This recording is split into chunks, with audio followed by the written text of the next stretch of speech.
So today I count it as a win with aluminum welding. Now it's not so much a victory yet, but it's definitely a win just for breaking the ice. So one of the things I wanted to do was learn to do aluminum welding, and I've done MiG and stick and also flux in the past. I've been pretty comfortable with that, but I've never done aluminum. So with that, I didn't know what I really needed other than I needed to have aluminum wire, I needed to have 100% argon, and a machine that's capable of doing so.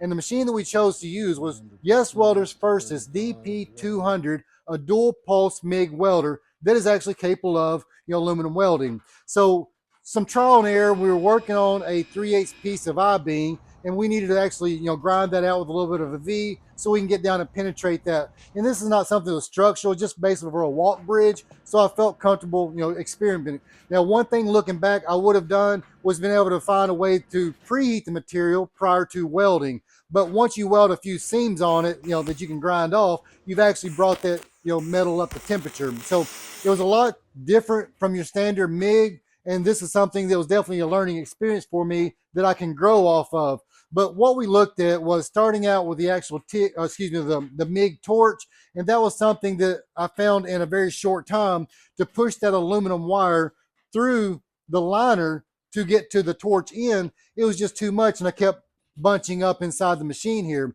So that's where we relied on Yeswelder's, the LBT 150 spool gun. So that puts the wire right here at the gun so you don't have to push it as far. Now, one thing that I did notice that you've got a little bit more control here at the hand as far as the pressure and being able to control that. Hey, it's definitely an adjustment, but a few passes started getting more comfortable with that. So on this machine here, I noticed that you can run it as a MiG, but it's also got a selector that you can move it to the spool option. So basically, when you move that selector from the spool option, now it transfers the drive wheel to right here inside the gun itself. So once you open this cap up, you can see it's got the same style drive wheel right on the inside of it that you can adjust your tension, change your wheels. So this right here is something that became more comfortable using it, but it was a little awkward in the beginning.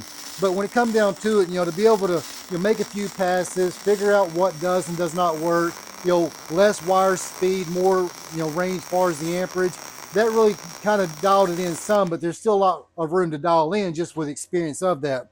So what it came down to was about 300, 310 on the wire speed, and then right at 200 amps and 26 volts with it. So that felt pretty comfortable, but again, it could probably use some tweaking on it. But for me, again, that's a win just to go through the experience of being able to use the aluminum welding and understand that you can actually see the puddle coming in and you're working back and forth.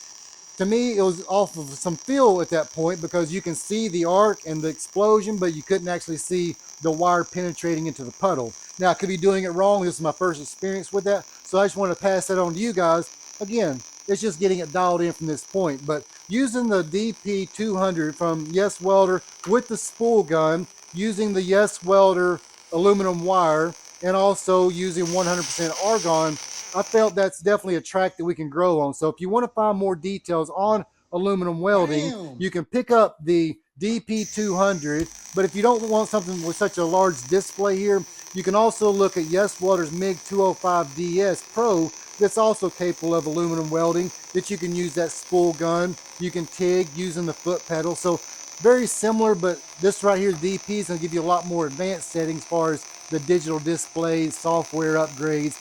Just it's one of those you buy once, you cry once, but at the end of the day, when you need to upgrade, hey, you've already got the machine here. So I'm pretty stoked with it. So if you look at the weld here, I would not say it's a comfortable weld, but it's a track to run on. So with that, you can always grind it off, V it back out, lay another weld until you get it right. And that's what I wanted to use it for as a practice purpose. And this is something that's going to be handy around the shop, once you get it dialed in to do things like radiators, aluminum wheels, those type of things that are softer material. But at the same time, the DP200 is also capable of running your flux, your MiG with gas, your stick, your TIG. It's a pretty solid machine here. So all in all, I feel like this was a win today, long-winded, but hey, this is something as a track that we can grow off of. And again, if you want to find more, you can find more of these details of the machine. You can pick up the machine also in the link down below if you want to find more on it. But Yeswelder, been dealing with them for, I'd say, about a year and a half now, and I've been very happy with the customer service, the machines, the consumables. All in all, I think it's a pretty good company.